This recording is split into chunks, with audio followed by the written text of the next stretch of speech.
as I'm sitting here having to wait in line for the pharmacy, figured why not go ahead and just kind of get a few things off my chest. I haven't you know, done a video like this in a while, and just kind of check in with you guys, let you guys know, you know, how I'm doing and what's going on with me and us. And so basically I have just been kind of struggling lately. As you can see, my face is all broken out. I started the birth control pills and then ended up stopping the birth control pills after a few weeks because I didn't like the way that it was making me feel. And it's like my skin is still trying to like recuperate from it. But anyways, it is what it is. But so basically I just been working full-time overtime. This is my second month in a row of working overtime. And so even though it's only 10 more hours a week, it doesn't seem like it would make that big of a deal of a difference, but it does. And when you're already, you know, like in a time crunch, you're already trying to find balance where you're basically fighting for time.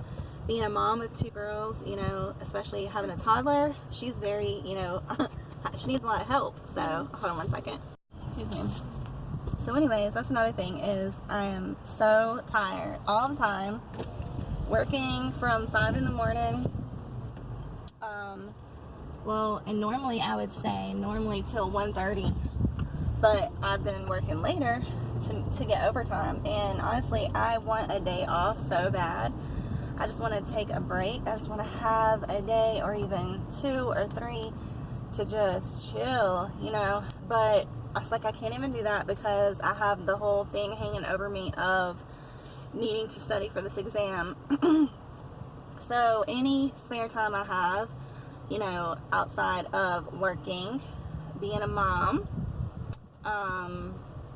you know, doing laundry, whatever, you know, needs to be done, which Joseph helps me a lot. Like, he cleaned the bathrooms for me this weekend, which is awesome. He helps me with the dishes, like, so, I mean, it's not like I don't have help. It's just a lot in general, you know, trying to work. And it wouldn't be so bad if I haven't been working overtime, but 2 months in a row, like, this is the last week, we're getting overtime. So, and I've wanted to take advantage of it, you know, because who doesn't want extra money? But I really, at this point, my sanity and everything, I'm kind of just ready to go back to normal. And, you know, excuse me, just take it easy. But I'm really stressed out because of this exam. I still have some time to study, so that's what I have in my favor. And I know this is what brings me to my next thing. I know I shouldn't be stressed out like this. I need to just have faith and trust and put everything in God's hands. And the problem with that is that I have not been spending my time with God like I used to.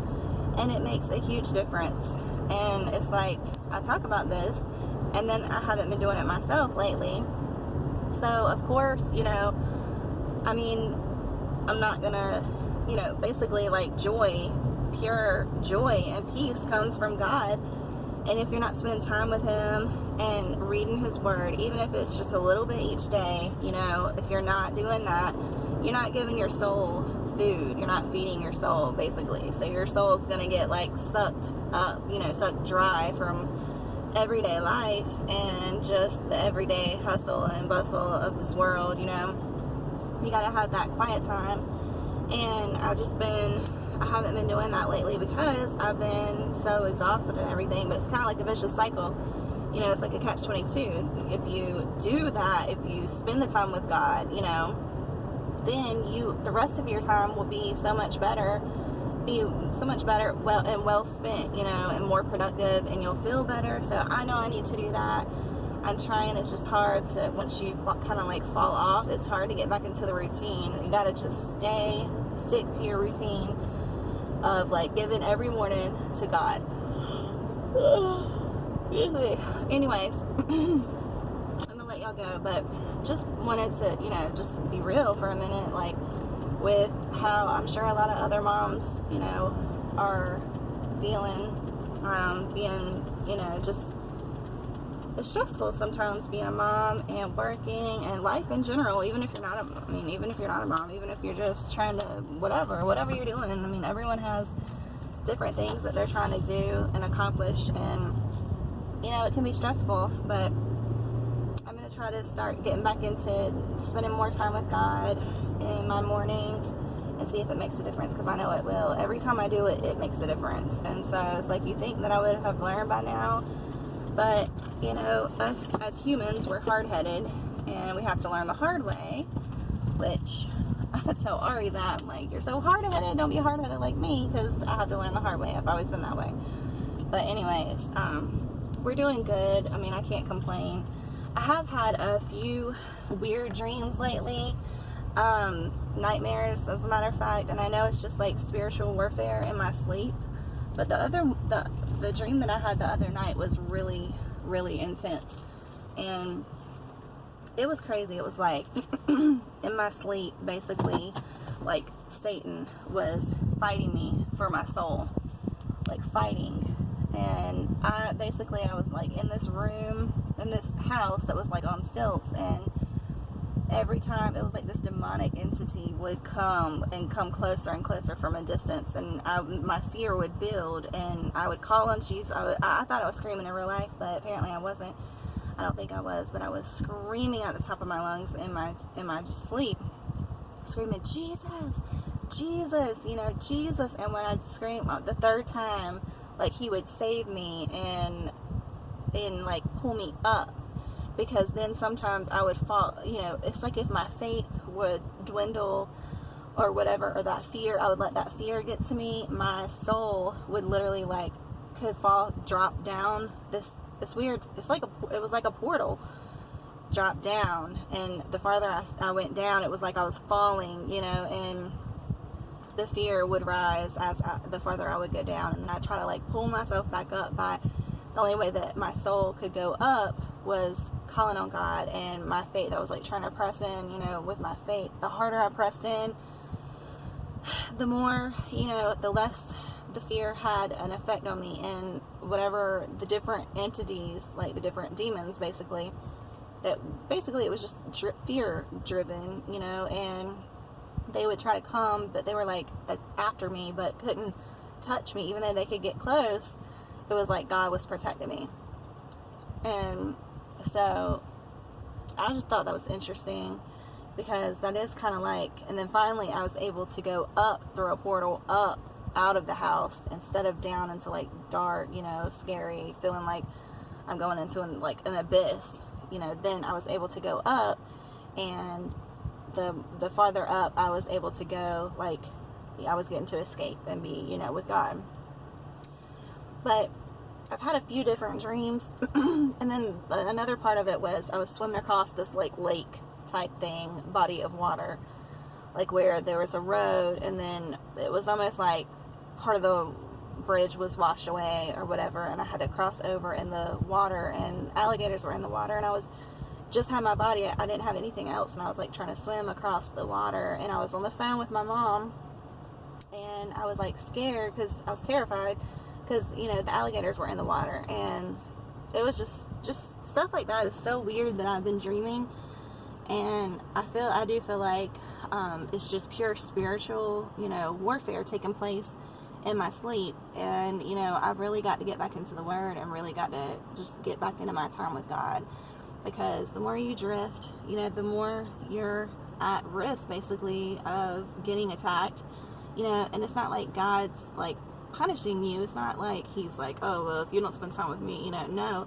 it's just that when you are, peace and joy and all that, you know, and protection comes from being in God's presence. And when you're not, when you don't take it upon yourself to get into his presence, you know, and make the effort, then it's like, well, you're not going to be in his presence, which is where joy and peace and love and, you know, that's where I get everything that I need and want, is in his presence. You know, once I spend time with him, it's like the rest of the whole day is good, and I'm in a great mood, and I have energy, and I'm motivated, and I'm, you know, inspired, and it's like, so I need that, so I'm going to work on that. But anyways, I hope y'all are doing well, and I will talk to y'all later. So on a positive note, we are doing great. We have 2 healthy, beautiful, amazing, awesome, beautiful, healthy, smart, adorable, amazing, funny, just amazing daughters who are doing great. I just cannot believe my face is so broken out like this. Oh, but they're doing great. Joseph and I are doing great. We, are very blessed, and I really cannot complain. And at the end of the day, and I'm thankful for my job. I'm thankful. I realize some people don't have a job. I realize, I'm thankful for our house, and we're just really blessed to have our family. And, it's all about perspective. It's like, get perspective. And it's kind of something you have to work at, and in the sense that you have to carve that time out for God. If you don't carve that time out, then your perspective is going to be off, because you're not spending that time with God. You're not, communing with God, and which, when you do that, it gives you revelation and knowledge, and just kind of like brings everything to your awareness and remembrance. And it's just, without that, it's kind of like you're just kind of off, at least this is just for me, my experience. But I'm pretty sure that's probably the case with, if you've never consistently spent time with God, I would definitely recommend it. Try it. Don't knock it till you try it, if you have never done that consistently over a period of time, then you don't know what I'm talking about. I would definitely recommend trying that, because it's life-changing. It's literally changed my life. And anyways, but that aside, we're doing great. Ari is still with her cousins, our cousins, my cousin, her cousin. She's still with them, and she will be back next weekend. And it's only been a little over a week since she's been gone, but it feels like it's been forever. And I really miss her, and so does Joseph and Nora. Nora misses her big sissy. She calls her sissy. She misses her sissy so much. We all do. And I'm just glad, though, that she's having fun. She's able to, have a little break from home and just be with her cousins and hang out. And because Shay is 2 years older than her, and Weston is 1 year older than her, so they're kind of like, they're stair-step, like 3 Musketeers. So they have a good time together. And I know she's in good hands, but I will be so glad to see her. I do miss her. It's not the same without her in the house, of course, but like I said, I'm glad that she's having a good time, and I'm happy for her, and I want her to be able to go off and, do her own thing and live her life and have fun. She's a kid. That's what she should do. And it's her summer. So anyways, but I do miss her really, really bad. So I'll be glad when she gets back. And Joseph and I this weekend, we took Nora to the waterfront, Washington waterfront, and that was really nice. And we also took her to the park yesterday, so that was nice. And then we got ice cream after that. So things are good and everything. I'm blessed and really thankful. I just got to get my mind right, and it's just a struggle, I guess. Stress, and I guess you would call it anxiety is what it is. The enemy is always gonna try to attack you in whatever way he can. Every day is a battle. You don't just get saved and become a Christian and that's it. It's not like a one-time thing. Like, it's every day. Every day you have to, fight for basically your peace, and you have to protect it. And once you get a taste of that, though, once you get a taste of how good God is and how amazing that peace is, like, I just want it so much more, because I didn't know what I was missing out on before, basically. But now that I've experienced that, I want that. So I'm going to work towards getting back to the place where I was before. I know, like, the enemy uses guilt a lot of times too, with if you can't do something the way that you want to do it, necessarily, like, if you can't completely conquer something that you want to conquer in the amount of time that you want to conquer it. Sometimes the enemy can use, guilt with you and make you feel a certain way. And then, from what I've experienced, that makes me kind of distance myself from God and I don't really know why. I don't really know. I don't really get it, but I've just noticed that. And God doesn't want that, He knows we're imperfect. That's why He sent His Son, Jesus, to die on a cross so that, He conquered sin and death and all that. So we don't have to be ashamed. As long as you're trying each day, He knows your heart, and you have to just obviously make progress towards, getting there. But He has to do the work. You can't do it on your own. I mean, if that were the case, we could save ourselves, which we can't.